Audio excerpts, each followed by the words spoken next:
Duodenal atresia and Apple Peel Atresia are rare birth defects. They affect the development of the baby's intestines while in the womb. These conditions prevent food and fluids from passing through the digestive system normally. Duodenal atresia involves a blockage in the duodenum. The duodenum is the first part of the small intestine. This blockage completely stops the flow of food. Apple Peel Atresia, also known as jejunal atresia, is a more complex condition. A significant portion of the small intestine is missing. The remaining intestine twists and coils, resembling an apple peel. Both conditions are serious. They require immediate medical attention after birth. Early diagnosis and treatment are crucial for the baby's survival and long-term health.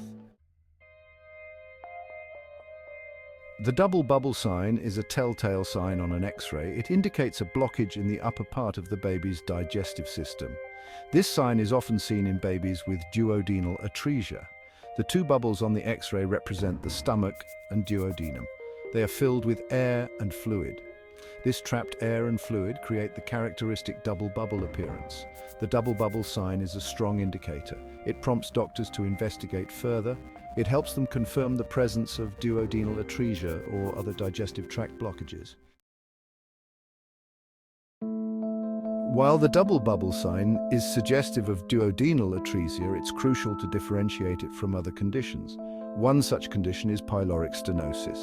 Pyloric stenosis also causes vomiting and a palpable mass in the abdomen. However, it differs from duodenal atresia in its location and presentation on imaging. In pyloric stenosis, the blockage occurs at the pylorus. This is the outlet of the stomach.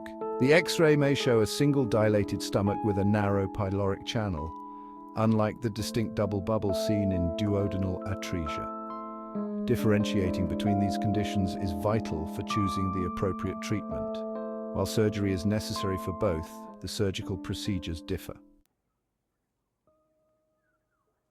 Section 4. Understanding the pathology, duodenal versus Apple Peel Atresia.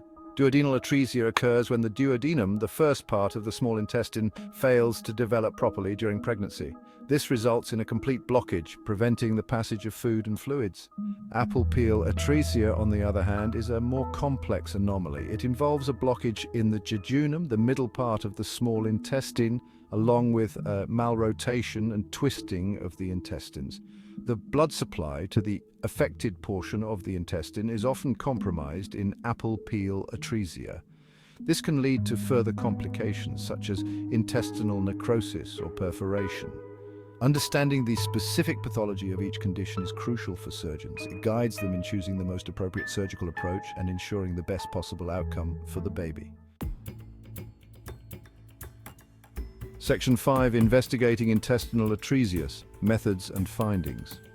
Diagnosing duodenal or Apple Peel Atresia often begins with a physical exam. Doctors may notice a distended abdomen or vomiting in the newborn. X-rays are crucial in confirming the diagnosis. The double bubble sign on an X-ray is a strong indicator of duodenal atresia. For Apple Peel Atresia, X-rays may show a more complex pattern of bowel obstruction. Contrast studies where a special dye is introduced into the digestive system can help visualize the anatomy and pinpoint the blockage. Ultrasound is another valuable tool. It can assess the anatomy of the intestines and identify any associated abnormalities. Early diagnosis is crucial for these conditions. It allows for prompt surgical intervention and improves the baby's chances of a positive outcome. Section 6. Treatment approaches for duodenal and Apple Peel Atresia. Both duodenal atresia and Apple Peel Atresia require surgical repair.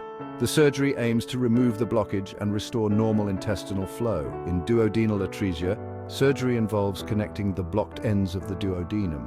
This creates a clear passage for food to move through the digestive system. Surgery for Apple Peel Atresia is more complex. It often involves removing the damaged portion of the intestine and reconnecting the healthy segments. Post-surgery, babies require intensive care. This includes intravenous fluids and nutrition. They gradually transition to oral feeding as their intestines heal. Timely diagnosis and surgical intervention significantly improve outcomes for babies with these conditions. Most babies go on to live healthy lives with proper medical care.